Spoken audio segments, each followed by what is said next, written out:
Welcome to the deep dive.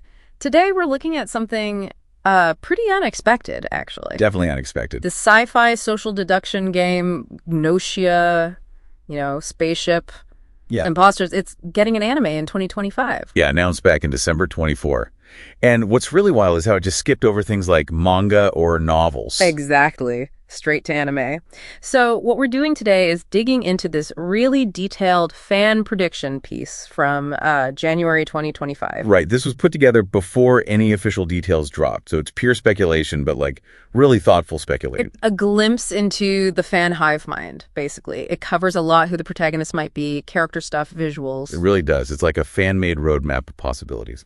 So thinking about that roadmap, what's the prediction in there that, feels like the biggest potential game changer for the anime? Well, the community focus and this prediction piece reflects that it really zeroed in on the protagonist, specifically their gender. Oh, how so? The prediction is they'll go with pan, which in Gnosia means someone without an assigned birth gender. Ah, right. I remember that from the game setup. Exactly. And it's not just about being inclusive, though. That's part of it. Yeah. It's seen as a smart move, strategically. Lets more viewers identify, reflects modern media trends. That's actually a really insightful prediction. A pan protagonist. Yeah, that's a bold call, but makes a lot of sense. Okay, so building from that character foundation, what about the core gameplay? The discussions. Right, the debates. Yeah. How do you show that? The prediction suggests something visually similar to, say, Danganronpa. Okay, I can picture that. High energy, stylish text. Yeah, or maybe even framed like a group therapy session, strangely enough. Which kind of fits the game's setup, doesn't it? The circle room, the monitor. It does. Having all 15 characters in that circle, it visually works for anime. You can see everyone clearly. Pretty practical. But Gnosia's debates are so tense. Did these predictions touch on how they'd keep that, emotional pressure cooker feeling visually? That's a good question. The source focuses more on the setup visual, maybe less on the dynamic intensity itself. Oh. But linked to that is the story structure. Ah, yeah. Game Adaptation 101. How much is game, how much is new? The prediction leans towards maybe half and half.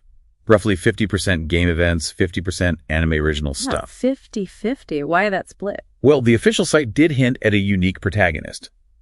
And fitting everything from the game's loops into, say, a standard 12 or 13 episode season, that's tough. Yeah, that'd be incredibly dense. So keep the key moments, the big reveals, but maybe use new scenes to connect things smoothly. Offer something for old fans and new viewers. Okay, a pragmatic balance.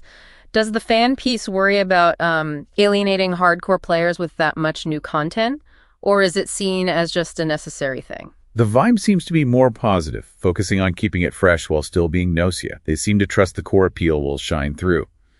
Now, speaking of tricky game elements, the atheist. Oh boy, yeah. The human secretly helping the Gnosia, the double agent, that's a really specific role. How do you think the anime will handle that? It's a wild card for sure. The prediction. They might show up maybe only 3 times. Sparingly then. Probably to avoid making the plot too tangled, especially for people coming in fresh. It's complex enough already. True. Okay, and this is something game fans will definitely care about. The losing scenarios, getting caught by Shippy or frozen by Kukrushka. The classic bad ends. Will the anime actually show those? What's interesting is the Gnosia game makes losing kind of fun sometimes, or at least memorable. The source isn't certain they will show it, but the fact they're even discussing showing losing as fan service. Yeah, that says a lot, doesn't it? It really does. It shows how failure is part of the Gnosia charm. Fans actually want to see the antagonists get their moments, even if it means the hero gets zapped or frozen. It's fascinating how fans consider every angle, even defeat. Okay, shifting gears slightly, what about specific character portrayals? Like, say, Otome or poor Shigemichi. Right. For Otome, the dolphin girl, the prediction is for a surprisingly high voice, maybe even ultrasonic, fitting her super kind nature. A high voice for Otome. And Shigemichi.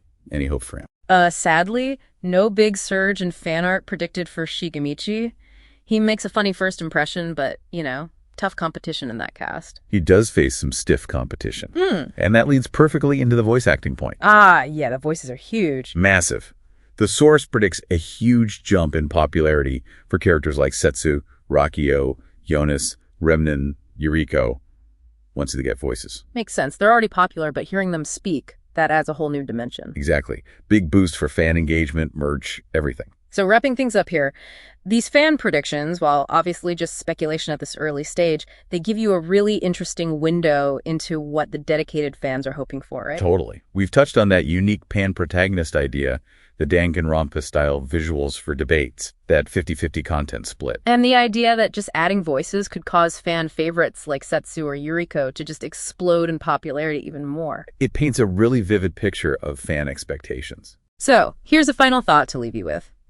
How might the choices the actual anime makes, especially big ones like the protagonist, or deciding whether to show those iconic losing moments, how might that ripple outwards? Yeah, like beyond just Gnosia itself. Exactly. Could it change how people see game adaptations in general? Could it even maybe influence how Petit Poto approaches future games? Lots to think about while we wait for 2025.